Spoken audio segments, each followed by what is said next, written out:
Kalau Kiai Imad dipecat, berarti di NU, di PBNU banyak pengkhianat. Pengkhianat umat, pengkhianat rakyat. Terus berjuang Kiai Imad. Tamu kita yang sangat kita banggakan, kita hormati, Mujaddid abad berapa ini?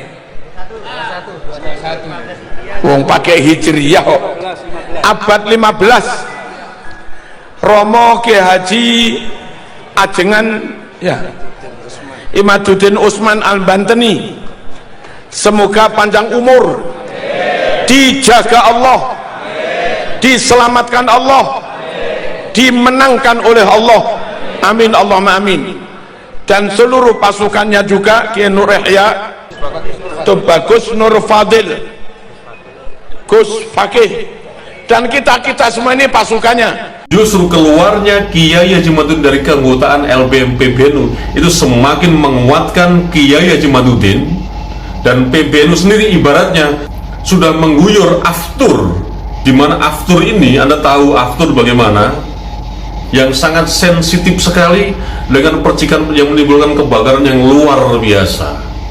Dengan kata lain, PBNU mengeluarkan Kiai Haji Imaduddin dari keanggotaan PBNU ibaratnya sudah mengguyur aftur agar pembusukan Klan Balau ini makin masif, busuk dan hilang dari permukaan bumi Nusantara ini. Dan yang sekarang kita waspadai adalah Kiai Haji Miftahul Ayar, bagaimana statementnya, bagaimana pergerakannya.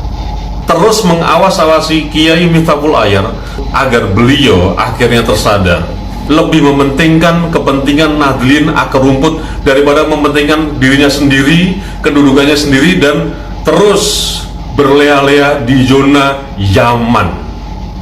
Assalamualaikum warahmatullahi wabarakatuh. Sedang geger di jagat media sosial terkait dengan surat keputusan pengurus besar Nahdlatul Ulama.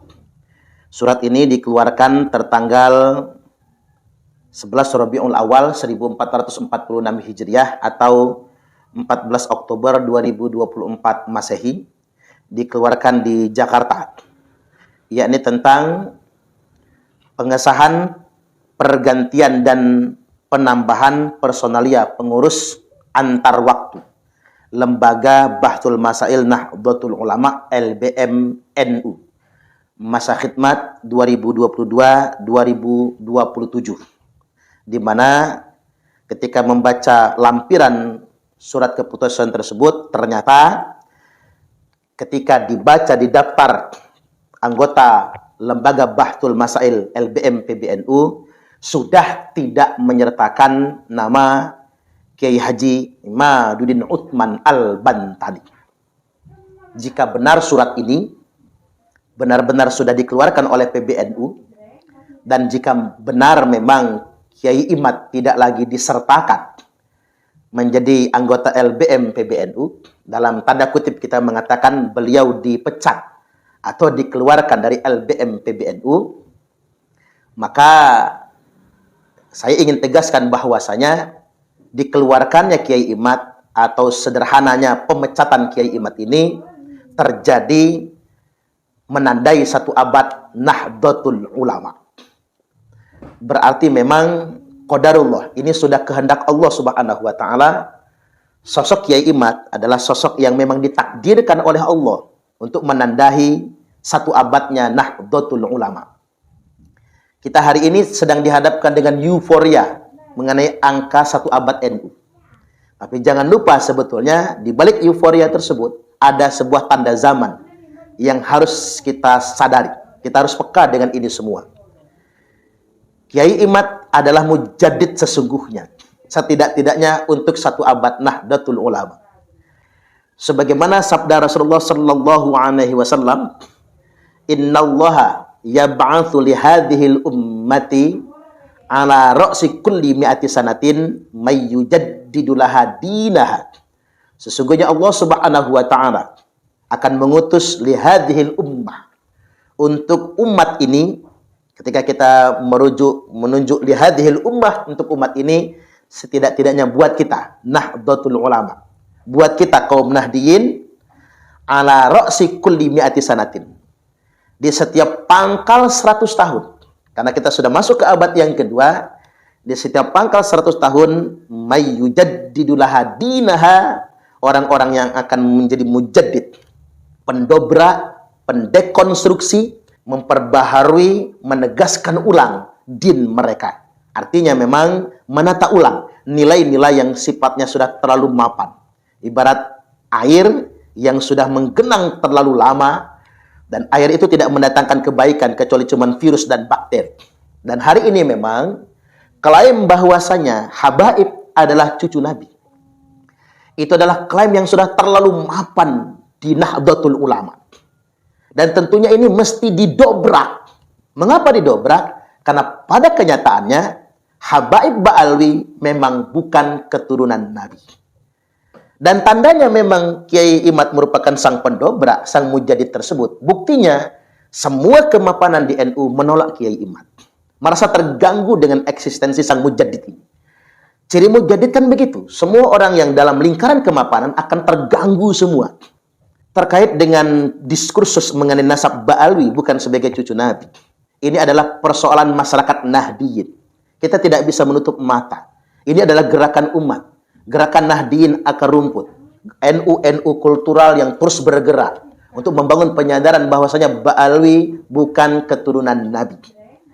Makanya yang terlibat dalam perjuangan dan diskusi ini adalah masyarakat NU kelas bawah.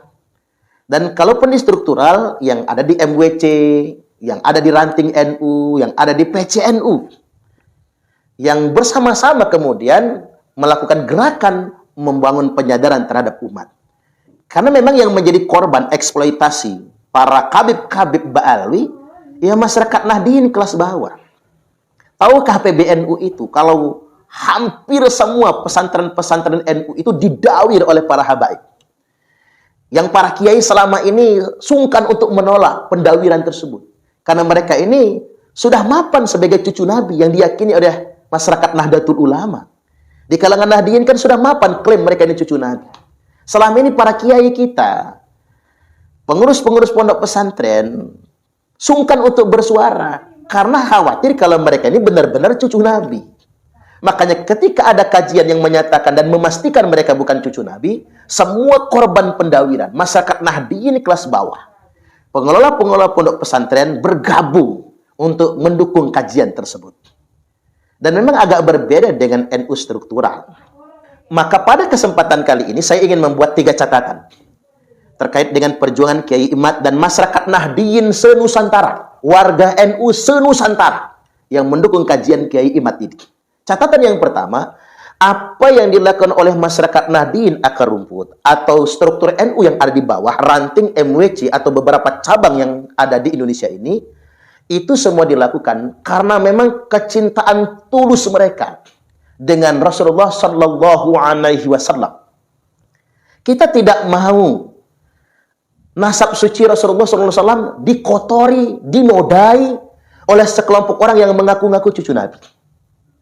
Mengapa kita menggunakan kata dikotori dan dinodai? Karena sekelompok orang yang ngaku-ngaku cucu Nabi ini sama sekali tidak bisa menjaga perilaku mereka.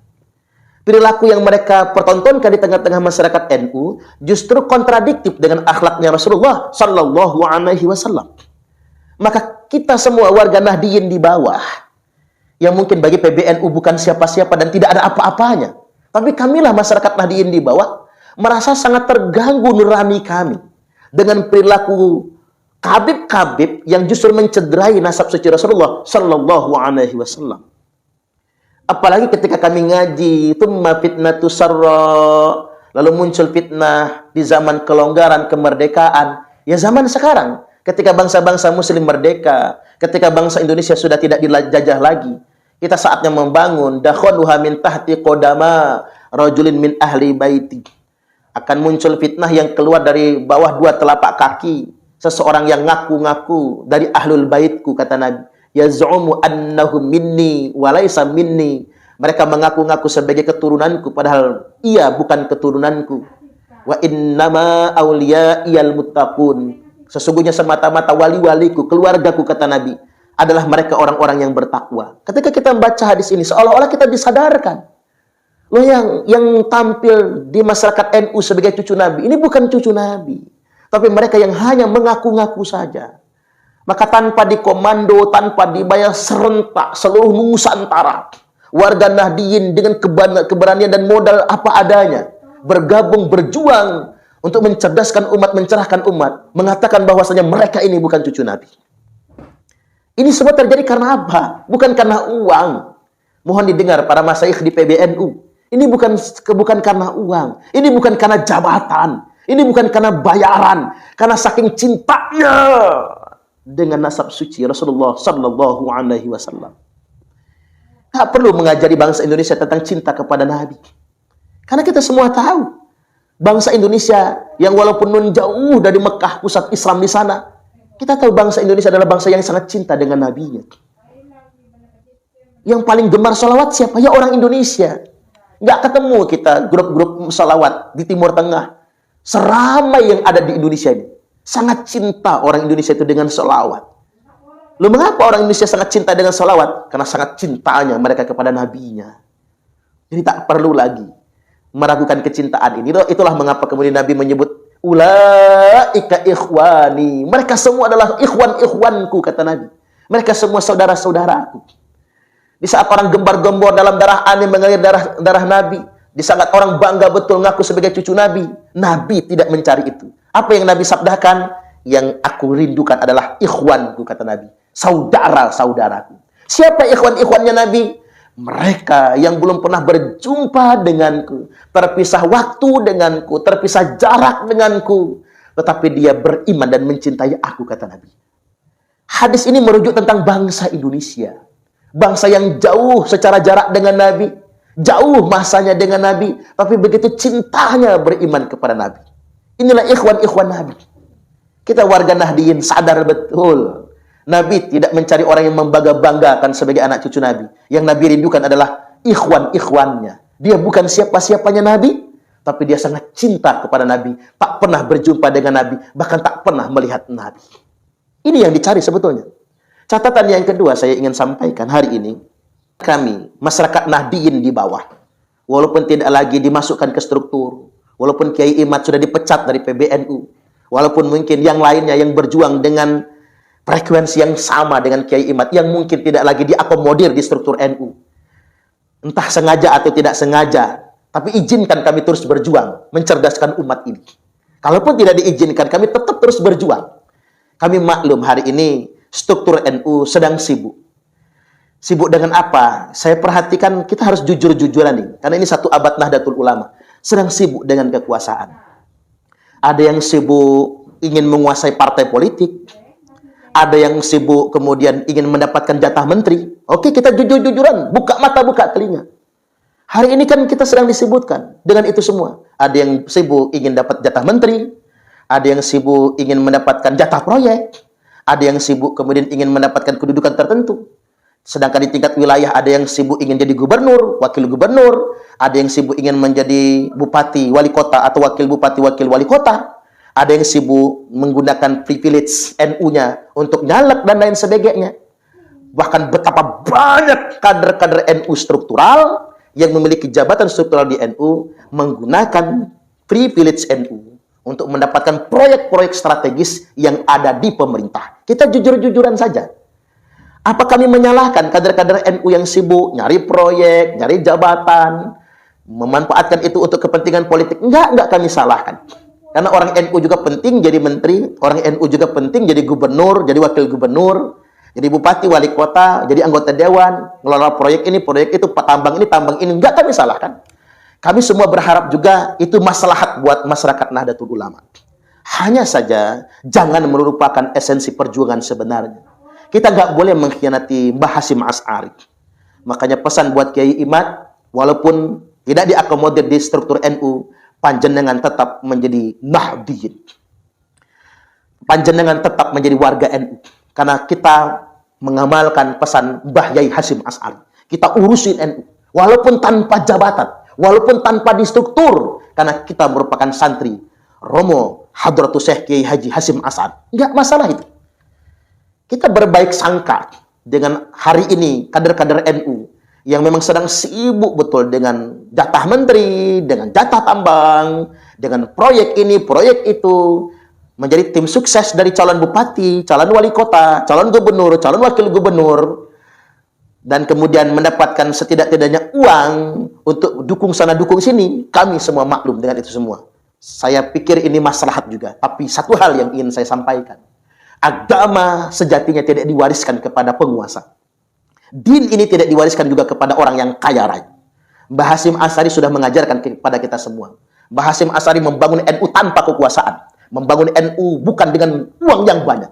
Tapi NU menjadi jamiah yang sangat besar sekali. Pengalaman kita 32 tahun. NU nggak pernah dapat jatah menteri.